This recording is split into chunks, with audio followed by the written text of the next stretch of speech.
அல்லாஹ்வின் மாபெரும் கருணையால் நிகழ்ந்த மிகவும் உருக்கமான ஒரு உண்மை நிகழ்வு. அல்லாஹ்வின் ஆற்றலை ஒருபோதும் குறைத்து மதிப்பிட்டு விடாதீர்கள்.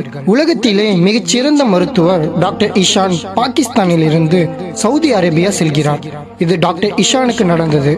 இதை அவரே கூறுகிறார். டாக்டர் இஷான் உலகத்திலேயே மிக சிறந்த நரம்பியல் மருத்துவர். டாக்டர் இஷானை பார்ப்பதற்கு 6-7 மாதங்கள் முன்னாடியே நியமனம் செய்ய வேண்டும். அவர் ஒரு நகரத்தில் இருந்து மற்றொரு நகரத்துக்கு செல்கிறார். எதிர்பாராத விதமாக மழை மேகங்கள் சூழ்ந்து கொண்டது. இடி மின்னல் என்று வானிலை மிகவும் மோசமானது. விமானத்தின் 2 இன்ஜின் பழுதானது. விமானத்தை மேலும் இயக்க முடியாதது போல் ஆகியது. அதனால் விமானத்தை உடனடியாக தரையிறக்கக்கூடிய கட்டாயம் ஏற்பட்டது. ஆனால் அருகில் எந்த பெரிய ஊரும் இல்லை. உடனே விமானத்தை அருகில் உள்ள சின்ன விமான தரையிறக்கும் இடத்திற்கு செலுத்தினார்கள். விமானம் இறக்கப்பட்ட இடம் எந்த வசதிகளும் இல்லாத இடம். அதனால் விமானத்தை உடனடியாக சரி செய்ய முடியாத நிலை. அனைவரும் காத்திருந்துதான் செல்ல வேண்டும். அந்த விமானத்தில் இருந்த டாக்டர் விமான ஓட்டியிடம் எவ்வளவு நேரத்தில் சரி செய்வீர்கள் என்று கேட்க, அதற்கு இப்போதைக்கு இதை சரி செய்ய முடியாது. நீங்கள் வேண்டுமானால் காரில் பயணம் செய்தால் 3 மணி நேரத்தில் அருகில் உள்ள ஊருக்கு சென்று விடலாம் என்றார். டாக்டர் ஒத்துக்கொண்டு காரில் செல்கிறார். மறுபடியும் வானிலை மிகவும் மோசமானது. மழையும் அதிகமானது. மழை மிகவும் அதிகமானதால் அவர்கள் சிறிது கூட நகர முடியாத நிலை. இதற்கு மேல் நாம் எங்கேயும் போக முடியாது என்று எண்ணி அருகில் உள்ள வீட்டிற்கு செல்லலாம் என்று நினைக்கிறார்கள். உடனே அங்கே இருந்த ஒரு சிறிய வீட்டில் தொழுதுவிட்டு மழை நின்ற பிறகு செல்லலாம் என்று காரை அங்கேயே நிறுத்தினார்கள். கதவை தட்டலாம் என்று முடிவெடுத்தார்கள். தெரியாத மக்கள் தெரியாத இடத்தில் வீட்டின் கதவை தட்டுகிறார்கள். வயதான ஒரு மூதாட்டி கதவை திறக்கிறார்கள். டாக்டர் நடந்ததை அந்த மூதாட்டியிடம் கூறினார். பின், எனக்கு தொழுக உங்க வீட்டில் அனுமதி கிடைக்குமா என்று கேட்கிறார். அந்த மூதாட்டியும் அனுமதி அளித்து உள்ளே அழைத்து சென்று தொழுவதற்கான ஒரு சிறிய இடத்தை காட்டுகிறார். அவர் தொழுகும் இடத்தின் அருகில் ஒரு சிறு குழந்தை உறங்கிக் கொண்டு இருக்கிறது. அவர் தனது கடமையான தொழுகையை முடித்து கிளம்ப தயாராகிறார்.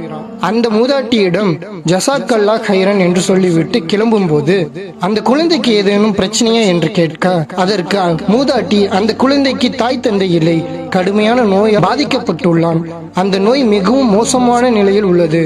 நாங்களும் எல்லா டாக்டரிடமும் சென்று விட்டோம்.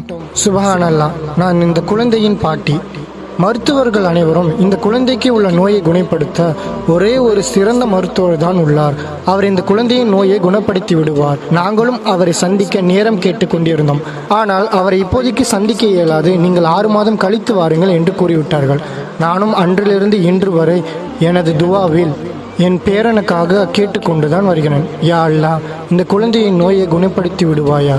அந்த டாக்டர் உடனே அந்த மருத்துவர் பெயர் என்ன என்று கேட்கிறார். அதற்கு அந்த மூதாட்டி டாக்டர் இஷான் என்று கூறுகிறார். அதை கேட்ட டாக்டர் உடனே அதிர்ச்சியில் அழுக ஆரம்பித்து விட்டார். ஏன் அழுகிறீர்கள் என்று அந்த மூதாட்டி கேட்க, அல்லாஹ் உங்கள் துவாவை கபூலாக்கி விட்டான்.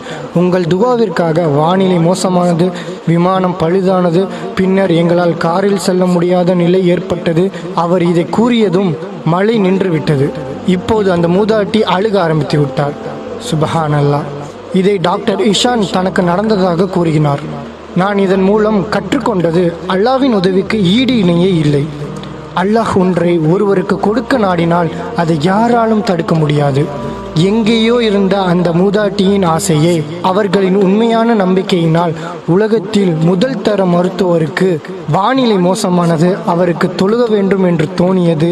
இப்போது இறுதியில் அந்த குழந்தைக்கு சிகிச்சை அளிக்கிறார். அல்லாஹ்வின் ஆற்றலை பாருங்கள். அல்லாஹு அக்பர். இதை நாங்கள் உங்களிடம் பகிரும் காரணம், உங்களது துவாவில் உறுதியுடன் இருங்கள். அல்லாஹ் சுப்ஹானஹு வ தஆலாவால் முடியாதது எதுவுமே இல்லை. பொறுமையுடன் இருங்கள். தொடர்ந்து அவனிடம் கேட்டுக்கொண்டே இருங்கள். அதை உங்களுக்கு கண்டிப்பாக தருவான். அவனுடைய ஆற்றலுக்கும் கருணைக்கும் அளவே இல்லை. உறுதியுடன் இருந்தால் இது நமக்கும் நடக்கும் இன்ஷா அல்லாஹ்.